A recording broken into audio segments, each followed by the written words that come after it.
Salut, c'est Romaric.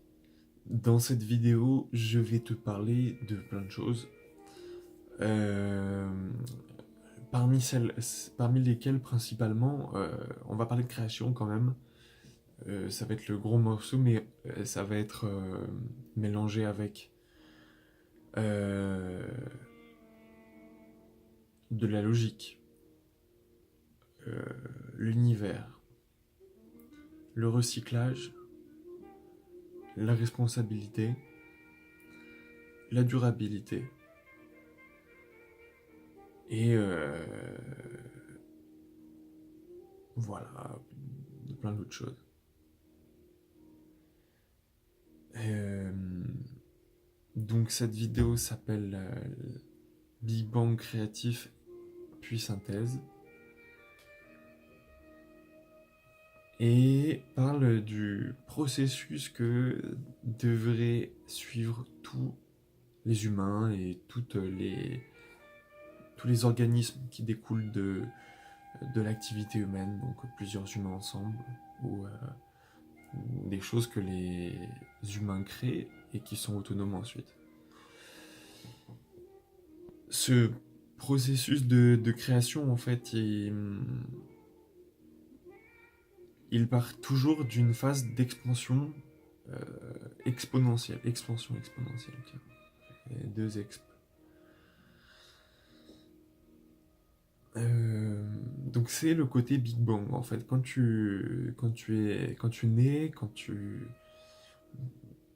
donc, t'es un peu ton cerveau il est un peu vide de données, je crois. Hein. Je pense pas trop m'avancer en disant ça.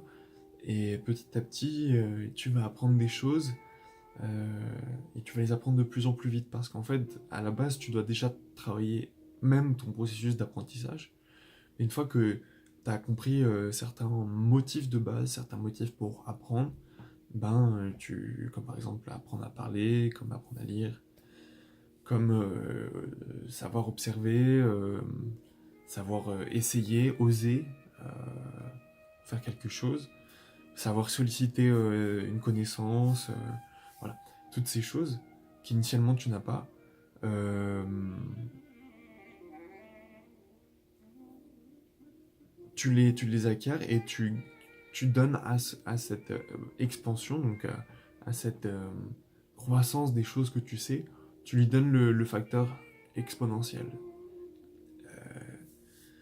Il y a quand même un âge ou alors il y a quand même une quantité, je suppose, à partir de laquelle cette exponentialité diminue pour atteindre simplement une croissance logarithmique. Mais ça, je sais pas trop. Je pense que ça arrive vraiment assez tard. Et parce que c'est d'ailleurs le sujet de cette vidéo, c'est en fait comment éviter la surcharge de choses. Si je reste sur le sujet de la création, euh, pour devenir bon dans un art, pour devenir bon dans quelque chose qui te demande d'exprimer ton intériorité, euh, il y a énormément de processus, de travail pardon en amont. C'est un processus qui est pas beau à voir en fait. Généralement, tu fais beaucoup de brouillons, tu fais des trucs pas beaux, tu sais pas t'exprimer, tu sais pas rendre l'émotion pure que tu as ressentie, tellement incroyable qu'elle t'a donné envie d'être exprimée, euh, tellement incroyable qu'elle t'a donné envie de travailler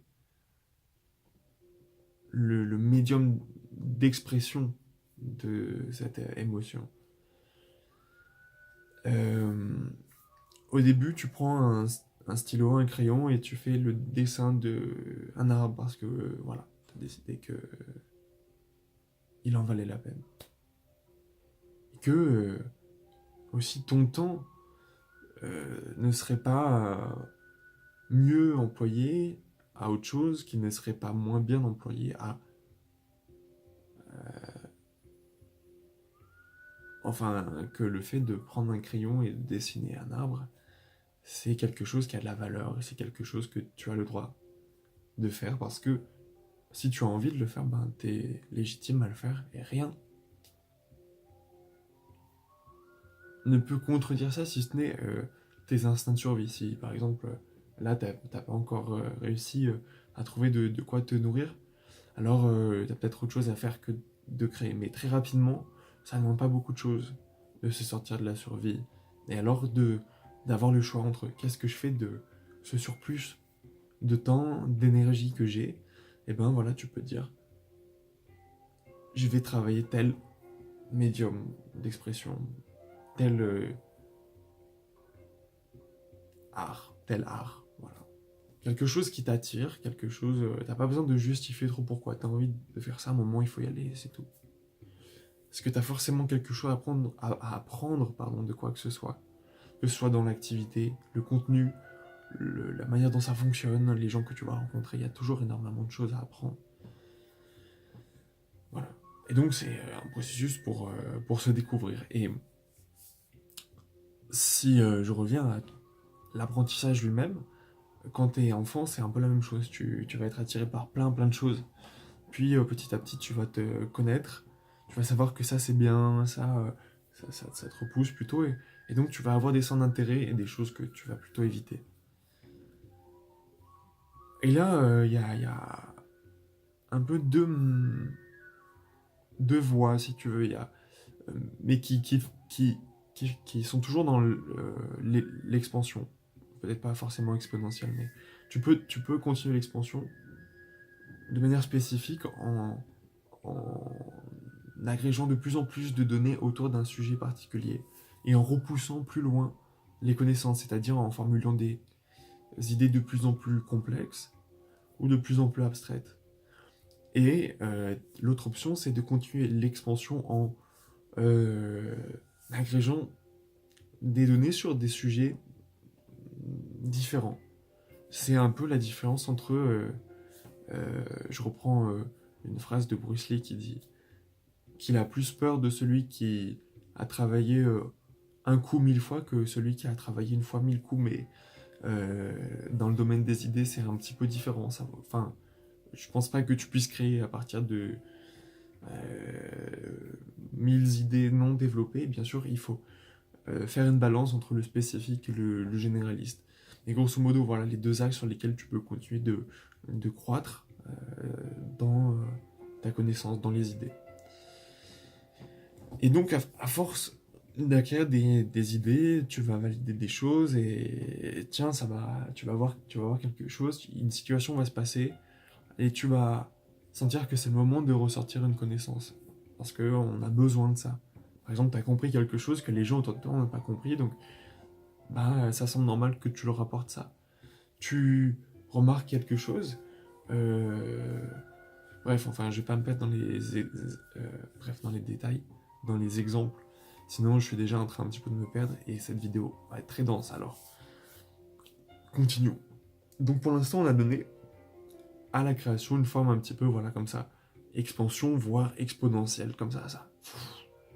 Commence à agréger beaucoup de choses, on vit, on est... Là, je dis on, ça c'est quand tu passes de l'état bébé à l'état adulte.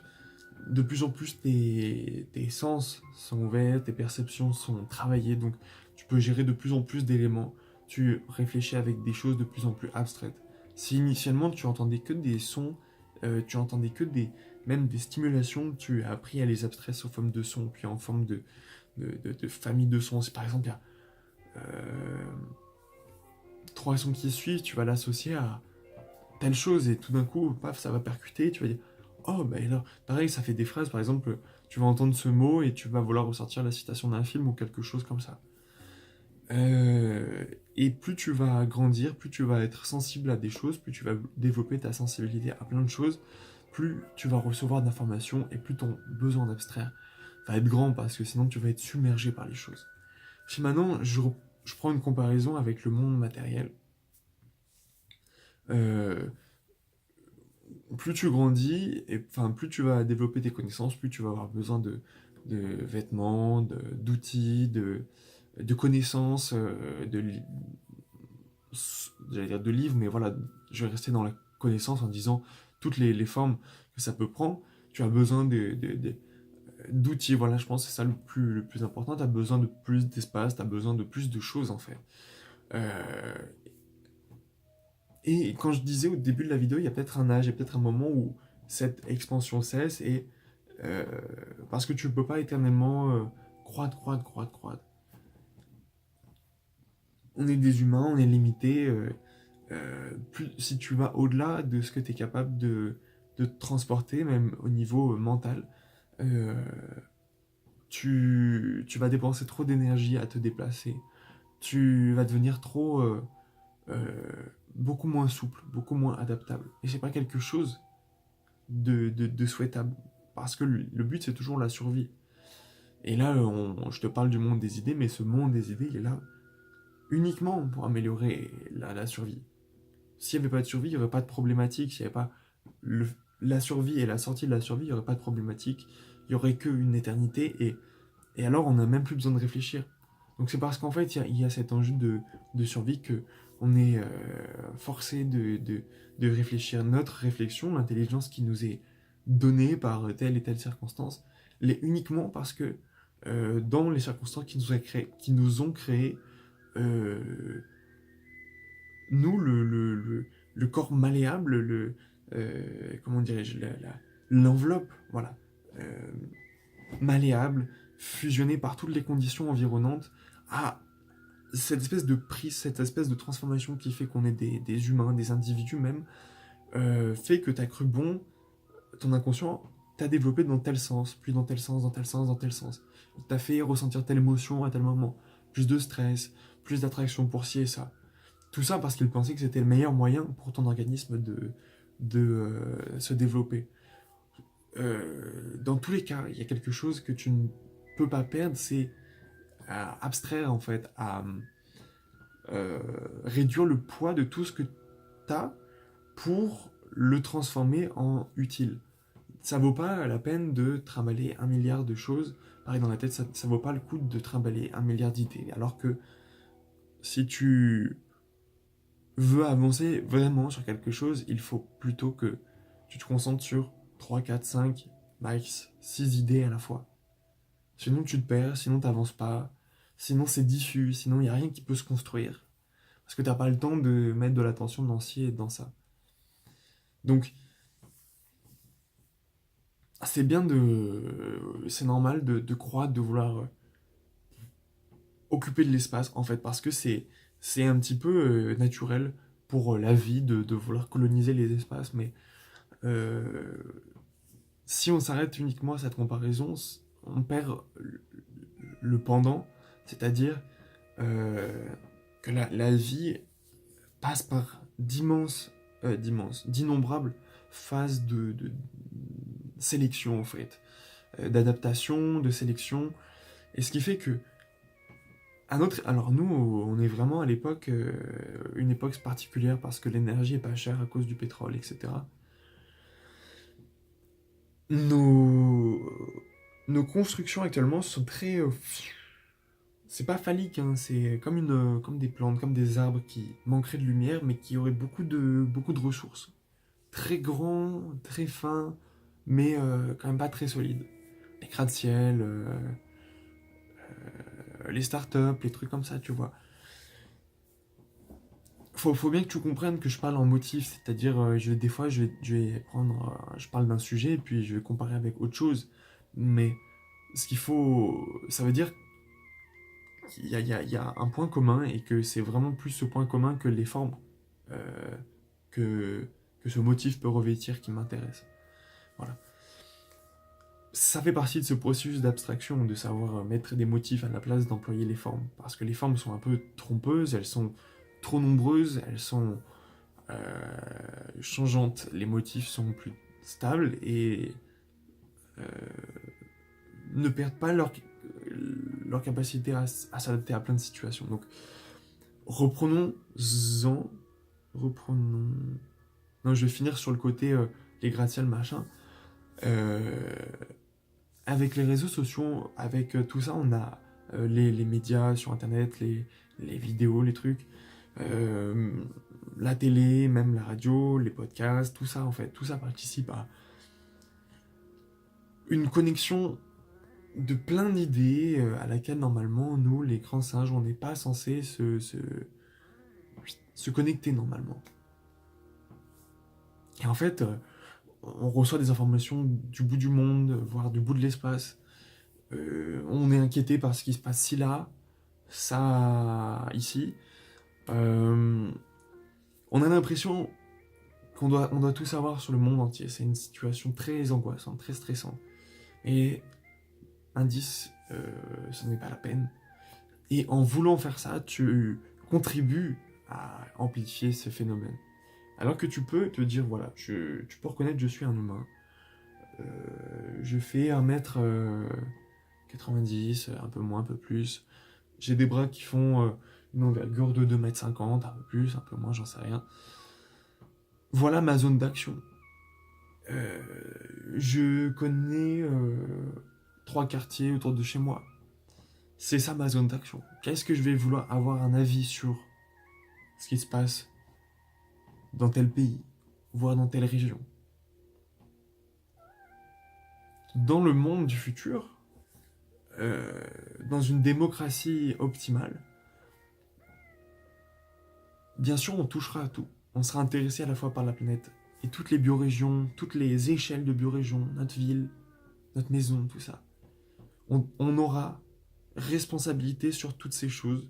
On aura pouvoir de décision sur toutes ces choses. On aura le droit de décider, on aura le devoir de le faire.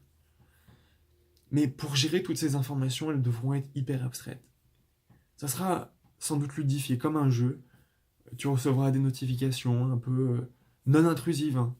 Le moment où, dans la journée, tu t'es dit, tiens, aujourd'hui je travaille. Parce que le travail, ça sera uniquement faire valoir son pouvoir de citoyen. Tu devrais décider, tiens, euh, aujourd'hui j'ai travaillé un petit peu sur ma biorégion, donc je regarde, 3 notifications, tac. Ah ok, donc là, si je réfléchis à ça, je gagne tel point, ça me permet d'acheter dans la vraie vie des légumes, et puis dans le jeu, ça me permet d'accéder à telle nouvelle mission. Voilà, c'est un exemple. On revient à, on revient à maintenant, avec nos outils de maintenant. C'est impossible de vouloir avoir des avis sur le monde, sur ci, sur ça. On devient inconsistant sur tout, puisque on prend même pas le temps de réfléchir, puisque on est là à recevoir des infos, des stimuli de ici ou là. C'est pas comme ça normalement. Donc, faut redescendre, faut se calmer, faut comprendre ce qu'on fait. Parce que on va vouloir faire ci, on va vouloir aller découvrir tel pays, on va vouloir apprendre telle compétence, on va vouloir faire tel sport, machin. On va vouloir devenir très bon, très vite, connaître à fond, faire un truc inoubliable, s'inscrire soi-même dans l'histoire, dans la mémoire des gens, etc. C'est normal, mais normalement ça prend pas ces échelles en fait. C'est dans un petit groupe, un village. Il y a une limite au nombre de personnes que tu connais bien, c'est à peu près 200. Et c'est un grand maximum. Tu peux pas connaître plus de personnes, c'est la taille normalement d'une communauté la plus grande possible. Après, il faut la diviser, il faut que ça fasse plein de petits nucléus et que ça croise de manière organique si ça a besoin de croître. Pour l'instant, il faut un peu couper tout ça. Au lieu de vouloir faire ci, ça, voilà, de faire vouloir mille choses, on redescend. Regarde, est-ce que j'ai besoin de faire ci? Est-ce que j'ai besoin de faire ça? Et si tu réponds encore oui, je vais te poser une autre question, c'est est-ce que tu comprends ce que tu fais? C'est-à-dire, par exemple, tu te permets de faire une chose parce que tu as l'argent et le temps et la possibilité de le faire. Une chose qui n'est pas du domaine de la survie, enfin, tu peux le dire, ça me fait plaisir, je crois en avoir besoin, mais bon, si c'est pas pour manger ou dormir ou ci ou ça, c'est pas de la survie. Pourquoi tu as envie de faire ça? Et est-ce que, si tu peux faire ça, est-ce que tu penses pas que tu pourrais le rentabiliser peut-être plus, si tu y réfléchissais? Ou que tu pourrais remplacer telle et telle chose pour l'améliorer? En fait, Notre problème actuellement, c'est que on peut tout faire maintenant et donc on peut se permettre de dépenser beaucoup d'énergie dans le vent. C'est l'entropie. Dans le futur relativement proche, on sera plus aussi capable d'entretenir une telle entropie. Ou alors, il faudra se donner les moyens. Il faudra vraiment travailler dur pour ça. On ne pourra pas tricher en exploitant telle autre région dans le monde. On ne pourra pas tricher en exploitant telle ressource dont on nommait que, en fait, on devra dépenser de l'énergie pour la recycler ou pour neutraliser ses effets dans le futur. Voilà. C'est une question d'honnêteté vis-à-vis de soi-même. Comprendre ce que l'on fait, c'est est-ce que je comprends que je dépense de l'énergie pour faire ça et quel est l'outcome, qu'est-ce que les intrants et les extrants de cette action. Je dépense de l'argent pour aller faire du ski. Parce que les intrants, ça va être plaisir, je vais faire du sport, machin. Alors ensuite, je réfléchis. Si c'est pour faire du sport, bon, moi je connais des trucs de yoga, de qigong, de kung fu, je peux les faire dans 3 mètres carrés. Et j'ai le loisir, j'ai la chance d'avoir autour de moi quand même des espaces verts, des promenades, des parcs, des espaces un petit peu nature dans lesquels je peux me rendre sans trop de soucis et pratiquer des choses qui vont dynamiser mon énergie, qui vont faire circuler mon chi. Je sens que j'ai besoin de dépenser l'essence pour me rendre dans cette station de ski éloignée, que je n'ai pas besoin de payer de l'argent, cet argent que j'ai obtenu en transformant mon temps contre un travail, un bien ou un service auprès de quelqu'un. Et en plus de ça,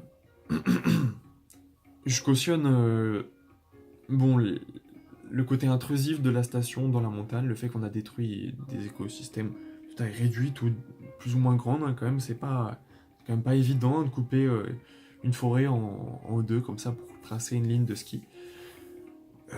Ce billet, en plus, ça coûte cher, hein, faut pas se mentir, ça coûte très cher les forfaits de ski. C'est parce qu'il a fallu apporter aussi des ressources qui avaient initialement rien à faire là, tout en haut de la montagne.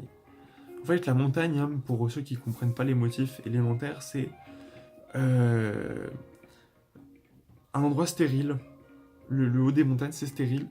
Mais c'est un endroit, en fait, euh, qui transforme de l'énergie, certaines énergies. Par exemple, la plus simple, c'est l'eau, en fait. Elle va créer un frottement comme ça. Et puis, elle va canaliser l'eau. Elle va concentrer de l'énergie à certains points. Voilà une des fonctions de la montagne. La montagne, les choses descendent, elles glissent. Normalement, on ne fait pas monter des choses qui se placent dans un environnement stérile et battu par les éléments, est beaucoup plus attaqué dans sa durabilité que la même chose dans un environnement plus calme, comme une vallée, près d'un lac, etc. Bref. Voilà toutes les raisons qui pourraient ne pas m'emmener au ski. Et le côté un petit peu, j'ai vu des belles choses, machin, bon, bah ça, effectivement, tu verras des montagnes, mais si ça devient commun de voir des montagnes, alors enfin, je veux dire, le côté extase, il est quand même proportionnel à la non-fréquence des choses, c'est-à-dire, si tu vas à la mer une fois par an, je peux dire que quand tu vas y aller, tu vas t'en souvenir. Mais si tu peux y aller tous les jours, tu prendras beaucoup moins de plaisir à la mer. Qu'est-ce qui vaut le mieux? J'en sais rien, mais c'est pas parce que tu te prives un jour d'un plaisir que il est perdu en fait. L'attente, se priver, comme le montre le Ramadan, comme le montre le fait de de pas avoir des rapports sexuels tous les jours, c'est pas perdre du plaisir. Parce qu'en fait, la vie, c'est pas profiter de chaque minute ou de chaque ci ou ça. On a des choses à faire pour survivre d'abord. Et puis, on a aussi, quand on commence un peu à sortir justement de cette jouissance perpétuelle, on se rend compte que notre existence, elle est conditionnée par plein d'autres existences, par plein d'autres choses.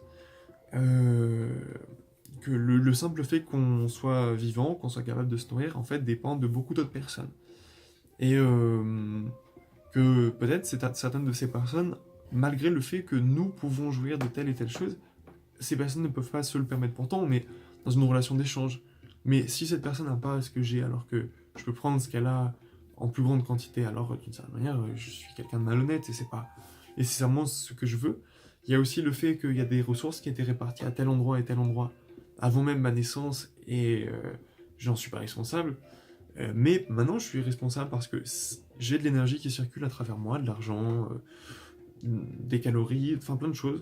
Euh, et donc, je peux choisir où rediriger telle et telle énergie. Et les humains sont assez formidables parce qu'ils ont un système d'éthique qui leur permet de penser que cette telle chose est bien et telle chose l'est moins. Et donc, voilà. Maintenant, ce système de valeurs, il vient d'où? Eh ben, je vais attaquer par un autre point, c'est plutôt comment on pourrait obtenir un système de valeurs qui soit absolument juste. Eh bien, il faudrait prendre en compte toutes les données de l'univers, à toutes les époques, de tout le temps. Et à partir de là, on comprendrait tout, et on pourrait expliquer tel et tel phénomène. Et il n'y aurait plus de bien ou de mal, ça serait uniquement objectif, comme je suppose la sociologie, l'anthropologie cherche à le faire pour comprendre les gens au lieu de s'attaquer plutôt à... Enfin bref. Donc si on voulait être parfaitement objectif, il faudrait avoir toutes les données de l'univers. Mais c'est pas possible parce que pour avoir toutes les données de l'univers, il faudrait le considérer de l'extérieur. Et donc il faudrait quelque chose, il faudrait que nous soyons en plus de l'univers, enfin tu vois, c'est un peu bizarre, mais c'est pas possible. Le mieux que l'on puisse faire, c'est déduire des motifs. C'est ce que la science et tous les trucs un petit peu dans ce style cherchent à faire, c'est-à-dire déduire des règles génériques qui s'appliquent dans des conditions répétables. C'est des motifs. Ces motifs permettent de transformer un, un nombre important ou non de données en une information beaucoup plus fine. Et ça nous permet du coup de manipuler par abstraction une quantité immense de données. Puisque simplement en déverrouillant ton smartphone, tu réalises dans ta tête uniquement un acte. Mais en réalité, il se passe 1 milliard d'actions qui ont été abstraites et automatisées par des machines. Mais maintenant, je vais te dire, quand tu vois un arbre, on parlait de dessiner un arbre. Quand tu vois un arbre, quand tu flashes, en fait, ce qui t'arrive, c'est est-ce que tu vois cet arbre ou est-ce que quand tu penses à un arbre, tu penses à tous les arbres que tu as vus? Tu penses au motif arbre. Tu le compares, ça c'est un arbre. Qu'est-ce qu'il a de spécial par rapport aux arbres que j'ai vus? Mais ça reste un arbre. Ce processus d'abstraction, il permet de dire oh, une forêt, et pas genre arbre, arbre, arbre, arbre, arbre, arbre, arbre, arbre, arbre. Maintenant, et pour conclure cette vidéo, je reviens à la création. Quand tu crées et que tu fais des brouillons pour devenir meilleur dans un art, il y a beaucoup de ces choses qui vont s'accumuler. Donc il y a des choses éphémères comme par exemple jouer, faire du théâtre, chanter, etc.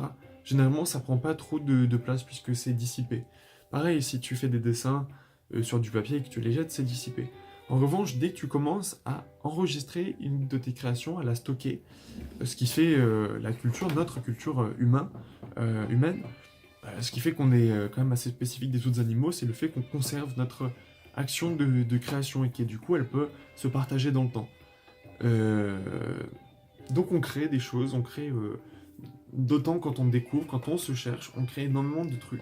Mais je pense que l'idéal, et moi ce que je cherche à faire, et ça fait partie du processus que je mets en place de plus en plus, dans lequel je vais m'investir à fond, c'est-à-dire qu'au lieu de commencer à créer plein de choses, je vais reprendre tout ce que j'ai déjà créé, montrer que ça fait partie d'un projet commun. C'est pas parce que tu as commencé ci là et ça ici que tu t'es dispersé. Si tu arrives à faire se rejoindre ces deux choses, et que tu fais la même chose avec telle chose et telle chose et telle chose, au début tu as appris là, et tu continues à apprendre parce qu'en t'exposant, en vivant, en pratiquant telle chose, t'as quand même du feedback de la chose que tu fais, t'as du feedback des gens, t'as du feedback du temps, t'as du feedback de ton corps. Donc apprendre, c'est pas un problème. Tu continues d'apprendre et t'es curieux et donc voilà, tu vas permanence apprendre. Par contre, il faut faire un petit peu d'effort pour ralentir. ne pas faire trop de choses, ne pas vouloir... Parce que dès que tu fais des choses, tu apprends des choses. Donc, réduire les choses que tu fais pour apprendre moins de choses, pour recevoir moins de connaissances. Et avoir plus de temps ensuite pour les comprendre, les traiter, les synthétiser. Et justement, voilà, répondre à la question pourquoi j'ai fait ça, est-ce que ça m'a apporté, bien comprendre tous les extrants, euh, savoir... Parce qu'en fait, tu vois, je vais te donner un exemple assez simple, c'est l'orange. L'orange, c'est la vitamine C. Donc les gens pensent que en hiver, pour avoir de la vitamine C, il faut manger des oranges. Les oranges, ça vient de très loin, c'est pas un fruit qui pousse dans ma région en tout cas. Donc ça demande de l'énergie. On peut aujourd'hui manger des oranges très facilement, tous les jours si on veut, parce qu'il y a de l'essence pas chère. Réfléchissons à un scénario plus local. Comment on se prodigue de la vitamine C quand on n'a pas des oranges? Mais en fait, il y a une chier de petites baies. En fait, tout ce qui est rouge est comestible. Après, il y a peut-être des rouges non comestibles qui en contiennent aussi, mais contiennent de la vitamine C. C'est juste que c'est moins évident, c'est des fois un peu plus difficile à transformer, c'est moins pratique à transporter ou à récolter. Donc en fait, ça fait que c'est moins connu. Mais en fait, la vitamine C, elle est déjà disponible juste en bas chez toi sur, tu sais, les rosiers, les trucs comme ça, là, les églantiers. Elle est disponible dans si tu faisais pousser des cranberries en montagne ou si tu faisais, voilà, pareil, des baies de goji. Elle est disponible dans des herbes comme des herbes sauvages comme le gaillet, gratteron ou même la mâche, il paraît, qui pousse en hiver, tu vois. Donc il y a de la vitamine C de façon très simple et c'est la même chose pour un peu tout. Il suffit de se poser la question, de bien comprendre, essayer de... En fait, au lieu de faire le gratte-ciel, il faut faire des dômes. Parce que le dôme, ils ont ça a des fondations très stables et ça permet de grossir comme ça. Le dôme, c'est la forme, c'est une des formes les plus stables, je suppose. Et c'est pas la plus facile à construire, j'ai l'impression, parce que j'en ai jamais construit, mais peut-être que ça va changer quand j'en aurai construit un. C'est assez stable. Moi, je pense qu'il faut construire en dôme, avoir une base solide. Parce qu'au lieu de vouloir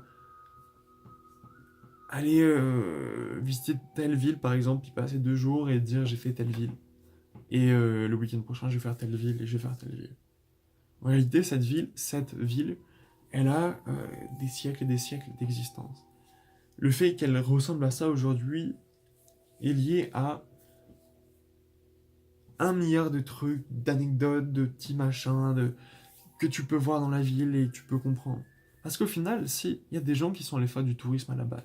C'était pas pour dire qu'ils étaient partis en week-end. C'était pas parce que c'était beau, mais c'était parce qu'ils avaient envie de comprendre. C'est parce qu'il manquait de quelque chose là où ils étaient. Et alors ils ont choisi l'inconfort du voyage, de partir de chez eux, de partir de ce qu'ils connaissaient, pour euh, apprendre, apprendre autre chose. Euh, et les premiers voyages qui ont été faits, je suppose, c'était à pied et du coup ça prenait des années. Marco Polo, il a dû passer plusieurs années pour aller en Chine et revenir. C'est pas prendre l'avion et faire ça en 2 semaines, tu vois. C'est-à-dire que en passant d'un endroit à l'autre, tu comprends pas en fait le changement. Tu vois des choses différentes. Waouh, j'ai vu des choses différentes. Mais ce qui t'a poussé à la base, à aller là-bas, c'était ta curiosité, ta curiosité. Tu voulais acquérir des nouveaux motifs. Inconsciemment, tu le savais pas. Toi, tu pensais que tu voulais voir ci et ça et ça. Mais en fait, c'est naturel de vouloir voyager et de vouloir découvrir des choses. C'est pour acquérir des nouveaux motifs. C'est ce côté apprendre. Sauf que t'es tombé dans un truc, tu vas choper ci, ça avec ta vision, et tu vas les rapporter faussés, parce que perçus à travers toi, mais pas compris vraiment comme ils s'expriment par les gens qui l'expriment là-bas. Marco Polo, déjà, il était un peu plus dans le truc, parce que il a fait tout le chemin à pied, c'est-à-dire que il a vu, en partant de chez lui, il a vu dans chaque région déjà des choses qui évoluaient. Et donc il s'est dit, tiens, c'est pas que les Chinois, ils sont différents de nous, c'est que en fait les Chinois, ils sont légèrement différents je sais pas, des Ouïghours, après ils sont légèrement différents des Kazakhs, après ils sont légèrement différents des Perses, ils sont légèrement différents des Turcs. Et comme ça, tu remontes et tu comprends ce que tu vois en fait. C'est important parce qu'après tu racontes n'importe quoi. Ça, c'est le côté, pour t'expliquer, pas grandir trop vite, pas chercher à faire de l'exponentiel. Parce que là, je te montre ça, mais ça, c'est exponentiel. C'est un bâtiment. Ça, c'est le capitalisme, c'est débridé, c'est toujours plus, machin, c'est croissance en flèche. Mais la nature, c'est croissance organique, c'est plutôt. Puis à un moment, ça atteint son plafond et son climax, son optimum, et voilà, ça stagne, ça se résorbe, et c'est ainsi que ça sert à rien de vouloir faire durer les choses éternellement, bref. Donc voilà, revenons-en au truc créatif, pour de bon, vraiment. Là, t'es dans cette phase où t'as fait plein de choses. Moi, je veux te dire, j'ai des caisses. Enfin, j'avais des caisses de trucs, de dessins, de machin. Et donc, je fais l'effort de sélectionner déjà, tu vois, par exemple, un papier là, pareil. C'est. Il y a des idées qui sont dessus. En fait, ce que j'ai fait, c'est que j'ai immortalisé mes idées et du coup, j'ai fixé de la donnée sur du papier. Ça, c'est très bien. Je pense que comme on devrait chercher ce dont j'ai parlé un moment, c'est-à-dire tout connaître, cet état où on n'a plus ni bien ni mal. Je pense qu'on l'atteint uniquement en fixant plein d'idées, en dérivant le plus de motifs possible. Donc c'est bien de sortir des idées, c'est très bien. Mais par contre, si, par exemple, première étape, j'accapte beaucoup d'idées, j'apprends beaucoup de choses, et puis que je meurs, bah toute l'énergie que j'aurais passée à apprendre des choses, elle sera perdue. Bien sûr, j'aurais vécu, j'aurais transmis des petites choses en parlant et tout. Maintenant, si j'apprends plein de choses et que je ressors plein de choses, que je meurs, il y a peut-être des gens, au moins peut-être mes proches, qui vont feuilleter mes papiers, et qui vont être inspirés et tout, c'est cool. Mais ça sera pas du contenu partageable, tu vois, c'est toujours des dizaines, des centaines de feuilles de brouillon, donc à un moment ça va finir à la poubelle, parce que ça se transmet pas non plus de 4, 5, 6 générations. J'ai pas les cartes postales de mon arrière-grand-mère, tu vois, ça. Bref. Et troisième étape, ça serait donc j'ai accumulé des idées, j'en ai sorti beaucoup. Et puis je me suis rendu compte que ça servait pas à grand chose si j'arrivais pas à le partager aux personnes que ça pouvait intéresser. Donc pour ça, il fallait rendre mes idées, mon contenu plus euh, digeste, donc plus accessible à beaucoup de personnes, moins dense parce que tu peux pas lire des pavés. Et donc il faut l'abstraire, donc c'est simplifier, c'est aller à l'essentiel, c'est mettre le mot, l'action, illustrer l'action la plus rentable avec des mots, des phrases, des trucs comme ça. Réduire le volume et condenser la connaissance pour le résumer dans les motifs les plus pertinents. C'est à mon avis ce qui permet de faire l'effet opposé du Big Bang, c'est la grande et glorieuse phase de contraction. Celle qui va te permettre de créer les contenus, enfin les supports pour transmettre le contenu qui a initialement éveillé ta volonté de créer, d'artiser. Encore une petite motivation, un argument, c'est que, enfin, je vais être honnête, hein, personne n'ira fouiller mes 30 caisses de papier si je les laisse accumuler comme ça. On pourrait les balancer et ça serait comme si je m'étais fait casser la tête sans l'avoir exprimé finalement. Mais c'est pas par orgueil, c'est plus parce que à un moment j'ai expérimenté pour telle chose le fait de pas savoir, pour telle chose de pas savoir. Et j'expérimente ça en permanence et on a la chance d'avoir une conscience qui nous permet d'abstraire toutes les choses qu'on connaît pas pour éviter d'avoir la sensation que on ne sait pas une infinité de choses et nous rappelle juste qu'on sait ça, ça et ça. Bref. Donc c'est pas par orgueil, mais parce que je me suis retrouvé dans la situation où j'avais besoin d'une connaissance, d'un motif, de telle chose, et que je l'ai pas trouvé, que du coup je sens le besoin de partager la chose. C'est au-delà même du besoin de l'exprimer, c'est le besoin de le partager. J'ai aussi envie d'avoir du feedback dessus. Mais je peux pas demander à n'importe qui de lire 400 pages en me disant alors tu penses quoi de ça et espérer que ça se passe. Il faudrait que je paye cette personne et ça me coûterait tellement cher. Alors ma solution, c'est de rendre la chose intéressante, c'est de ludifier ou de rendre pas divertissant, mais comme quand tu lis un livre, bah t'es content d'apprendre ce qu'il y a dans le livre. Et ben là, c'est la même chose. J'ai envie de partager, de rendre un contenu qui soit pas haletant, mais qui ne ressemble pas à de l'effort en fait quand tu le lis. C'est une manière de se faire éduquer sans s'en rendre compte en fait.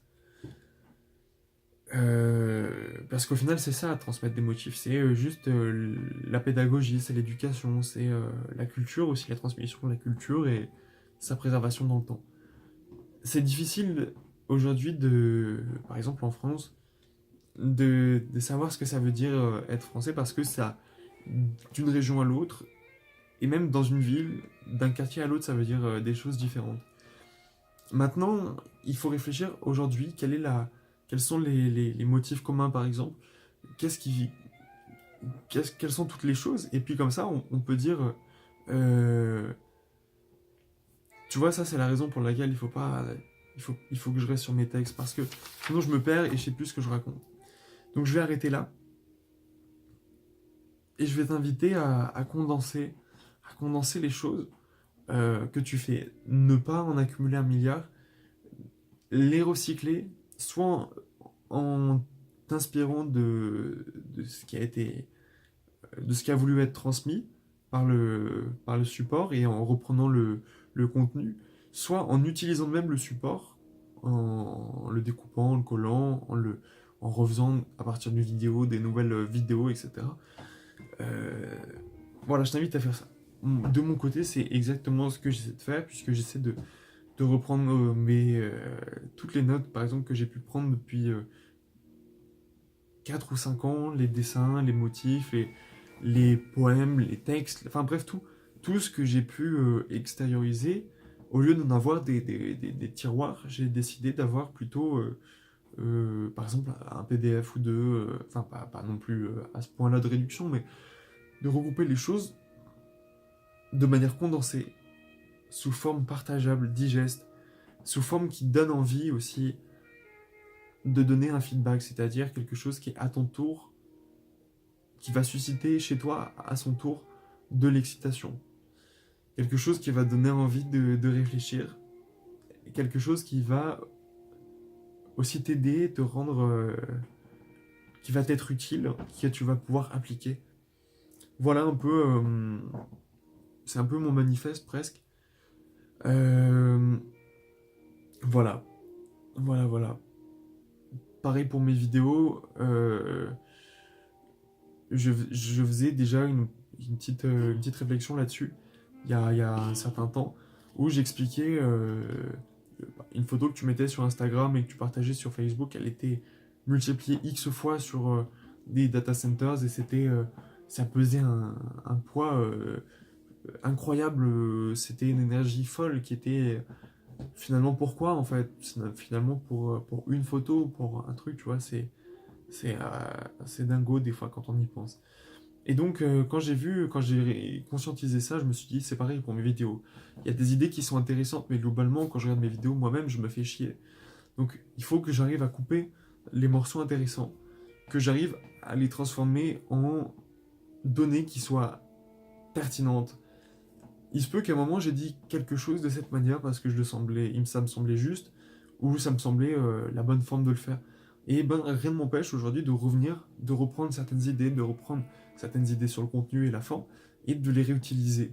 Et puis de dire, ok, ça par contre, c'est du mou, c'est du gras, j'ai envie de l'enlever. C'est pas quelque chose, c'est plus de la forme, des choses qui se répètent, du détail, pardon. Mais ce qui m'intéresse, c'est voilà, sortir les motifs, c'est aller de plus en plus vers quelque chose d'abstrait. Si ça se trouve, tout mon art, toute ma création, un jour j'arriverai à la résumer dans un dessin ou une phrase. Allez, bon recyclage, bonne synthèse et tout ça, c'est pour vraiment se responsabiliser. Salut.